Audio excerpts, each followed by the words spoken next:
पहला हमारा आज का एमसीक्यू क्या है, देखिए, ऐसा कार्य जो न्यायाधीश द्वारा न्यायिक रूप से कार्य करते हुए समय किया गया, मतलब कोई एक्ट है और जज के द्वारा किया गया, कब, when he is acting judicially जब वो एक्ट कर रहे हैं, क्लियर। तो उनके द्वारा किया जाता है जो उसे विधि द्वारा दी गई है, ऐसी शक्ति का प्रयोग करते हुए किया जाता है तो विधि द्वारा दी गई है उन्हें शक्ति, जिसके बारे में सद्भावपूर्वक विश्वास करते हैं, गुड फेथ में काम कर रहे हैं। तो अगर उनसे कोई कार्य हो जाता है तो क्या वो अपराध माना जाएगा, बताइए। बिल्कुल राइट आंसर है बी, अपराध नहीं माना जाएगा, is not an offence, offence नहीं माना जाएगा, बिल्कुल। नेक्स्ट हमारा क्वेश्चन है, बीएनएस की निम्नलिखित में से कौन सी धारा यह प्रावधान करती है कि कोई भी कार्य अपराध नहीं है, कोई बात अपराध नहीं है जो किसी ऐसे व्यक्ति द्वारा किया जाता है जो कानून द्वारा न्यायोचित है, यानी जस्टिफाइड बाय लॉ है, या जो तथ्य की गलती के कारण, ना कि कानून की गलती के कारण, सद्भावपूर्वक ऐसा करने में खुद को कानून द्वारा न्यायोचित समझता है। कौन सा सेक्शन होगा बताइए,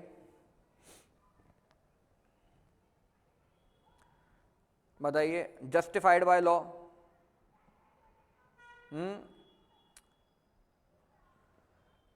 ईशु जी बिल्कुल ठीक बोल रहे हैं, बताइए क्या होगा right answer. Justified by law, जी बिल्कुल, इसका राइट आंसर होगा बी आपका, सेक्शन 17, ठीक है। नेक्स्ट, इसके बाद है बीएनएस का कौन सा प्रावधान कहता है कोई भी कार्य जो दुर्घटनावश किया गया, दुर्घटना मतलब एक्सीडेंट, मिस फॉर्च्यून के द्वारा किया गया है तो वो अपराध नहीं है, बताइए कौन सा सेक्शन होगा यहां पर, बताइए। ये सेक्शन है आपका 18। देखो याद कैसे करोगे, पुरानी आईपीसी के अंदर ये सेक्शन 80 हुआ करता था, आपको पता है, याद है सबको अच्छे से, बताइए, यस बोलिए, याद है तो। 80 हुआ करता था, 80। तो देखिए 80 का 8 उठा के यहां लिख दो और 1 इधर रख दो। अच्छा एक बात बताइए, जर्नल एक्सेप्शन जो थे ये कहां से स्टार्ट हुए हैं, कहां से कहां तक एरिया कवर करते हैं जर्नल एक्सेप्शन, कौन से सेक्शन से कौन से सेक्शन तक है, बताइए। सेक्शन 14 से स्टार्ट होते हैं ये, ठीक है, और 34 तक जनरल एक्सेप्शन के अंदर, और फिर यहाँ 33 तक, और 34 से लेकर 44 तक आपका प्राइवेट डिफेंस का सेगमेंट आता है, ठीक है, हाँ बिल्कुल। तो 14 से 44 हो गया ये, ठीक है। तो यहाँ पे 80 सेक्शन जो था वो 80 का 8 उठा के यहाँ रख देना, 1 लिख देना, तो 18 सेक्शन ये पता चल गया।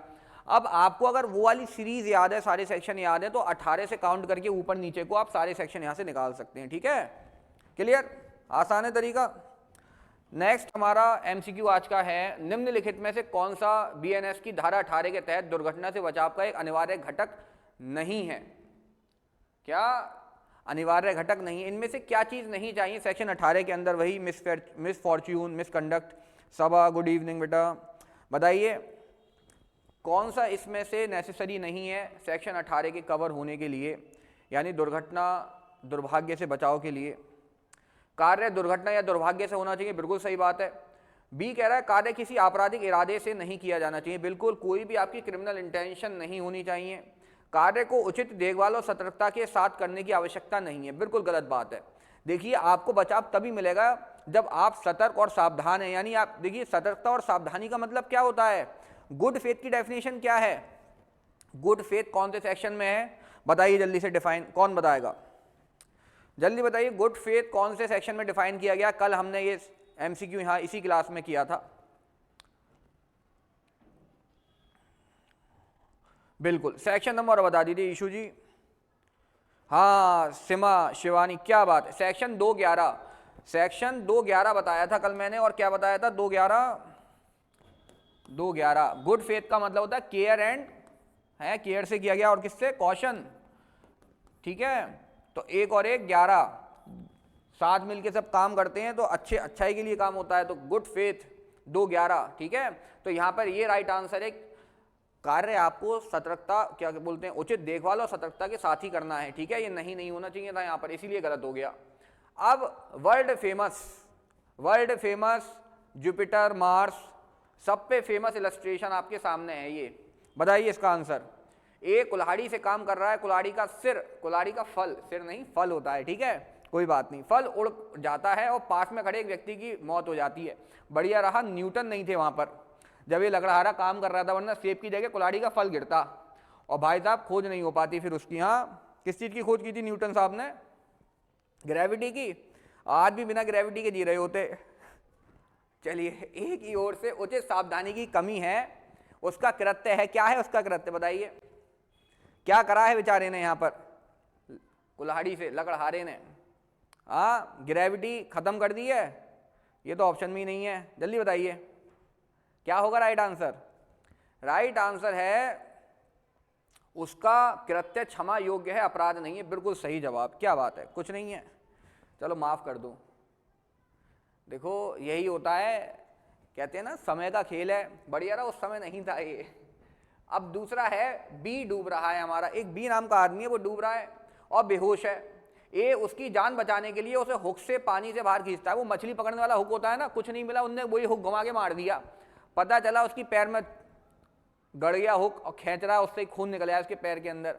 अब बताओ, इंजरी तो हो गई बेचारे को, लेकिन उसने अपराध कौन सा करा है यहाँ पर ये ऐसी इंजरी कारित करके? तो कह रहा है कोई अपराध नहीं किया है। बिल्कुल सही बात है, कोई अपराध नहीं किया है। क्यों नहीं किया है? किसी बड़ी अपहानि को रोकने के लिए छोटी अपहानि अगर कारित हो जाती है तो कोई बात अपराध नहीं है। कौन सा सेक्शन है ये बताइए, जल्दी से बताइए सेक्शन नंबर बताओ। सेक्शन 19, शाबाश। और पुराना सेक्शन कौन सा था? डॉक्ट्रिन ऑफ नेसेसिटी, बहुत बढ़िया।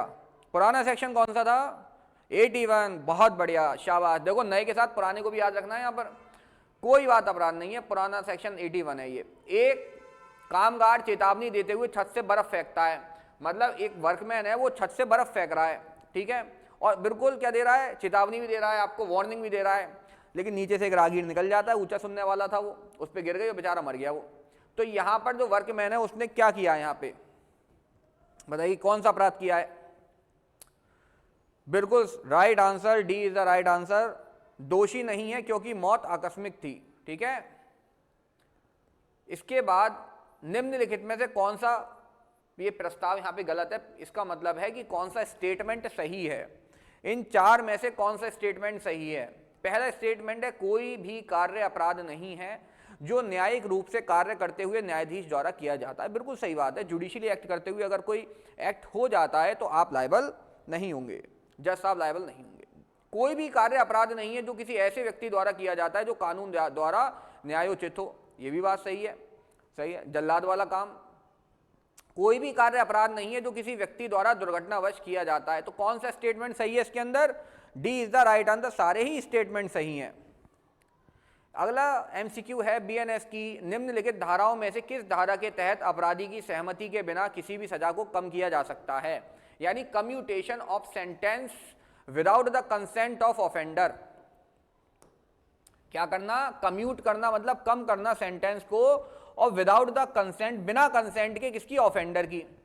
अपराधी जो है आपका कौन? अपराधी की सहमति के बिना। सेक्शन 5, बिल्कुल राइट आंसर है आपका बी, बहुत बढ़िया। इसके बाद सेक्शन क्वेश्चन नंबर 10 कह रहा है बीएनएस की धारा 4 में कितने प्रकार की सजा का प्रावधान है? बताइए कितने प्रकार की सजा दी गई है हमारे इस बीएनएस के अंदर? कितने टाइप की पनिशमेंट है? सितारा, शिवानी, कामना, 6 टाइप की। बिल्कुल सही बात, जवाब। अच्छा, वो 6 टाइप की जो पनिशमेंट है, क्या नाम है उसका? क्या नाम है? क्या नाम है 6 टाइप की जो पनिशमेंट है? हाँ, सामुदायिक सेवा, कम्युनिटी सर्विस। और कहाँ डिफाइन है ये? जरा सेक्शन नंबर बता दीजिए इसका, किस एक्ट में कहाँ डिफाइन है ये बताइए। ओहो, सामुदायिक सेवा, कम्युनिटी सर्विस, जल्दी बताइए। बीएनएसएस, बहुत बढ़िया। सेक्शन नंबर 23 एक्सप्लेनेशन, ठीक है। आगे आइए, निम्नलिखित में से कौन सी सजा बीएनएस के तहत नहीं दी जा सकती? बताइए कौन सी पनिशमेंट यहां नहीं दे सकते बीएनएस के अंदर, इन चारों में से? What would be the right answer बताइए। बिल्कुल, आजीवन निर्वासन, ट्रांसपोर्टेशन फॉर लाइफ, ये हटा दी गई थी पहले आईपीसी से ही।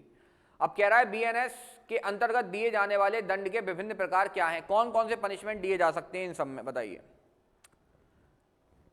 डेथ, इम्प्रीजनमेंट, पढ़िए इन सबको, आप बताइए कौन सा राइट आंसर होगा। कौन से पनिशमेंट दिए जा सकते हैं किसके अंदर? बीएनएस के अंदर, पढ़िए बताइए।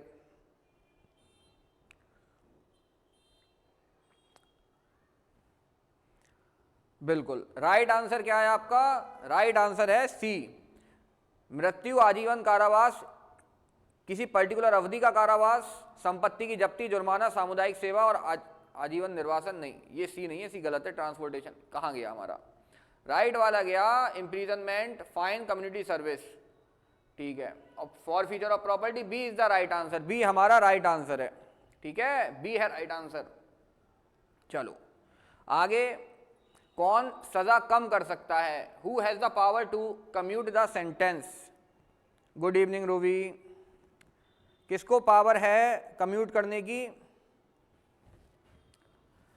देखिए स्टूडेंट बड़े कम कनेक्ट हो रहे हैं इस क्लास के अंदर। हाँ, केवल 40-42 स्टूडेंट हैं, पता नहीं कहाँ क्या कर रहे हैं, कौन सा काम है। मोदी साहब के साथ मीटिंग हो तब तो चलो समझ में भी आता है, चलो काम से हैं, है ना। अगर मोदी साहब मीटिंग को बुलाएं और तब आप ना जाएं तो गलत बात है। तब तो मैं भी नहीं कहूँगा कि क्लास ज्वाइन मत करो, लेकिन अभी शायद मुझे भी बुलाएंगे तो मैं चला जाऊँगा, मैं भी मना नहीं करूँगा, छोड़ जाऊँगा आप लोगों को।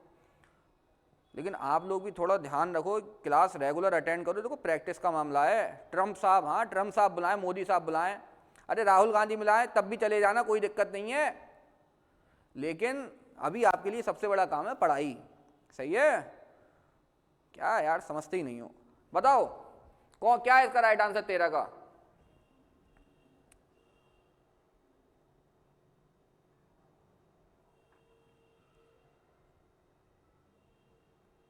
हाँ राइट आंसर है क्या? एप्रोप्रिएट गवर्नमेंट, बिल्कुल सही जवाब। अगला एमसीक्यू है, एप्रोप्रिएट गवर्नमेंट किसी अभियुक्त व्यक्ति की मृत्युदंड की सजा को किसी अन्य सजा में परिवर्तित कर सकती है।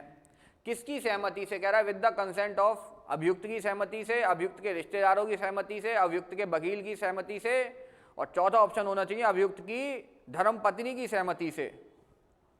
बताइए क्या राइट आंसर है यहाँ पे, बताइए जल्दी से।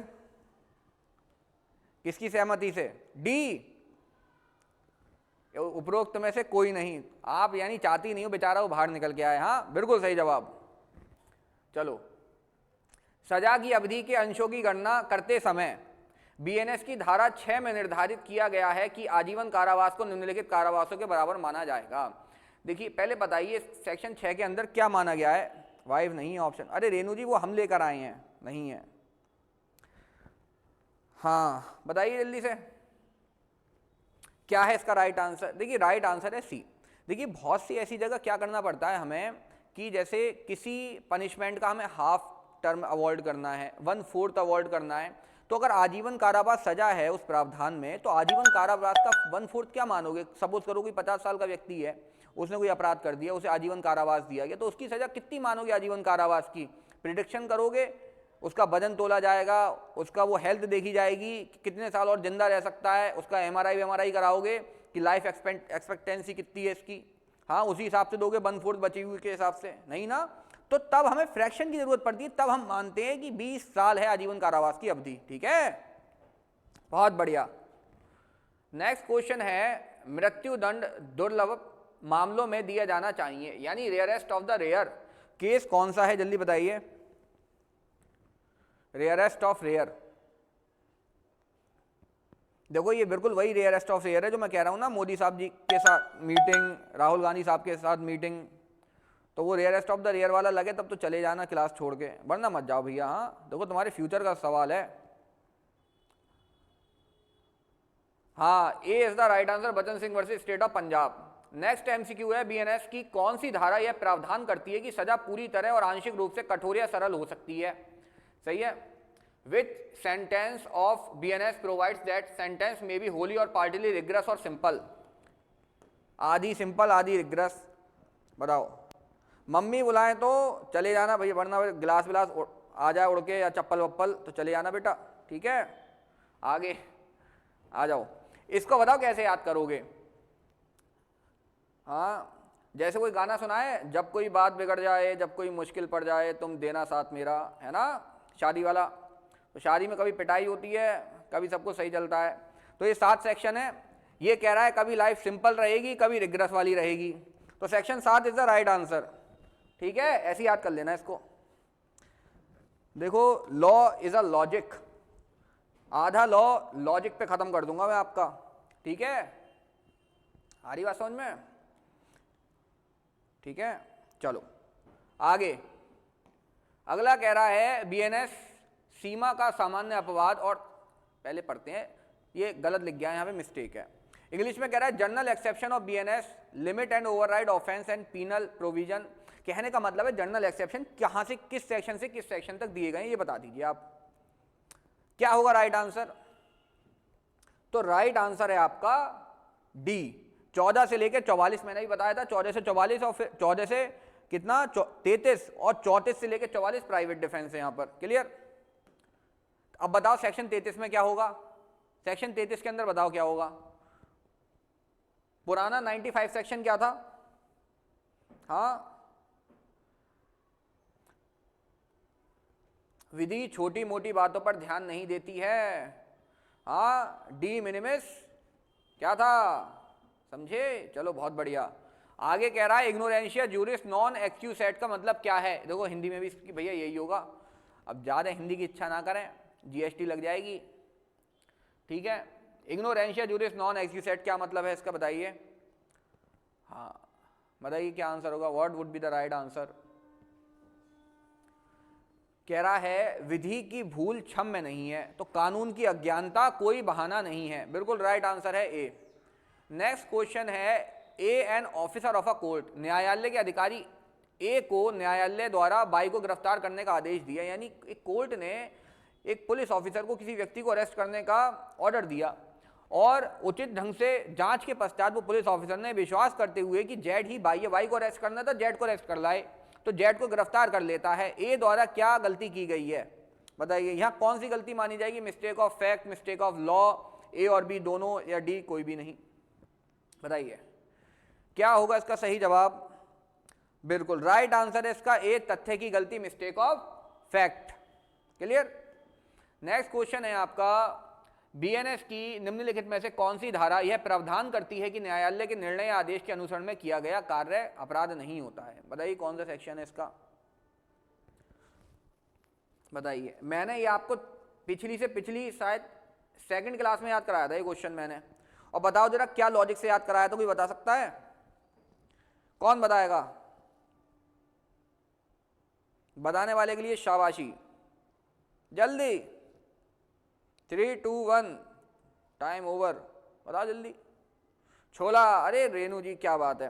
देखो ऐसे बताया था मैंने, ये जो सेक्शन है ना, ये बहुत खतरनाक सेक्शन है 16। इसके अंदर ये पूछा जाता है, सीधे पूछते हैं कि जल्लाद का कृत्य, जल्लाद समझते हो, वही फांसी का वो जो डंडा खींचने वाला, आदमी को लटका देने वाला नीचे, वो नाना पाटेकर क्या कहते हैं, ऐसे जीव लटक जाती है तो मेरी मौत का तमाशा देखोगे, वही आदमी। हाँ, तो देखो बचपन में तुमने कहानी सुनी होगी क्या, कि जल्लाद जब जाता है ना वो डंडा खींचने, तो उसे भी बेचारे को डर लग रहा होता है, तो शराब पिलाई जाती है पहले, ऐसी पोस्टमार्टम वाले को पोस्टमार्टम करने से पहले। तो शराब के साथ मतलब ड्रिंक के साथ लोग छोले खाना ज़्यादा पसंद करते हैं, वो चने चकने में। ठीक है, तो 16 से बना है छोला, और हमारा छोला खा के कौन जाता है? जल्लाद, है ना। तो ये क्या कह रही है लाइन, कि निम्नलिखित में से कौन सी धारा यह प्रावधान करती है कि न्यायालय के निर्णय आदेश के अनुसरण में किया गया कार्य, फॉलो करते हुए किया गया कार्य। ठीक है, तो भैया सेक्शन 16 राइट आंसर। नेक्स्ट, इग्नोरेंशिया फैसेट एक्सक्यूसेट किस सेक्शन के अंदर है? किस सेक्शन के अंदर है? बिल्कुल हैंगमैन, आयरन मैन भी है हमारे पास, तो बताइए जल्दी बताइए। आयरन मैन, बैटमैन, क्या है इसका राइट आंसर? राइट आंसर है इसका बी, सेक्शन 14। क्या मतलब होता है इस मैक्सिम का? इग्नोरेंशिया फैसेट एक्सक्यूसेट, यानी तथ्य की भूल क्षम्य है, विधि की भूल क्षम्य नहीं होती है। नेक्स्ट, ए नामक सिपाही कानून के आदेश की पुष्टि में अपने वरिष्ठ अधिकारी के आदेश के अनुसार भीड़ पर गोली चलाता है। ए ने कोई अपराध नहीं किया है, यह वजह बीएनएस की किस धारा में है? देखो ये क्वेश्चन पिछले मैं बता रहा हूँ 3-4 जुडिशरी के एग्जाम में से कुछ नहीं तो 2 एग्जामों के अंदर तो आया है ये क्वेश्चन, डायरेक्ट उन्होंने सेक्शन नंबर में पूछ लिया, बताओ किस सेक्शन नंबर के अंदर इलस्ट्रेशन दिया गया है, बताइए। इसका राइट आंसर है 14-14, बिल्कुल सही जवाब। नेक्स्ट, निम्नलिखित में से कौन सा कथन सही है? अच्छा, न्यायालय के आदेश के अनुसार दोषी को फांसी पर लटकाने वाले जल्लाद को निम्नलिखित में से किस आधार पर आपराधिक दायित्व से छूट दी जाती है? बताओ कौन से उसके अंदर है, सेक्शन के अंदर, अभी याद कराया है इसे तो, वाह ये तो जल्लाद यहीं मिल गया हाथ के हाथ। 16 सेक्शन के अंदर, यानी section 16, right answer is C. Next हमारा क्वेश्चन है, बीएनएस की निम्नलिखित में से कौन सी धारा यह प्रावधान करती है, क्या प्रावधान करती है कि कोई भी कार्य अपराध नहीं है जो न्यायाधीश द्वारा न्यायिक रूप से कार्य करते समय किसी शक्ति का प्रयोग करते हुए किया जाता है जो उसे विधि द्वारा दी गई है? किस सेक्शन के अंदर है ये प्रोविजन? बताइए बताइए। जब जज जुडिशली काम कर रहा है तो सेक्शन है इसका 15, बिल्कुल सही जवाब। अब मेरी बात सुन लीजिए एक मिनट, देखिए जर्नल एक्सेप्शन में कंफ्यूजन होता है। मुस्कान जी मैं सही बता रहा हूँ, मैं वो आदमी हूँ, मैंने अपने ज़माने में जब एलएलबी करी थी, मैंने 2 दिन के अंदर 511 सेक्शन रट के फेंक दिए थे जब पहली बार आईपीसी पढ़ी थी। पढ़ाई करने के लिए कोई मोटिवेशन नहीं चाहिए होता है, पढ़ाई और टॉपर्स के लिए और सिलेक्शन लेने वालों के लिए एक चीज़ चाहिए होती है बस, मोटिवेशन तो वैसे ही बदनाम कर रखा है आप लोगों ने और दुनिया वालों ने। सिलेक्शन लेने के लिए जुनून चाहिए होता है, जुनून, पागलपन।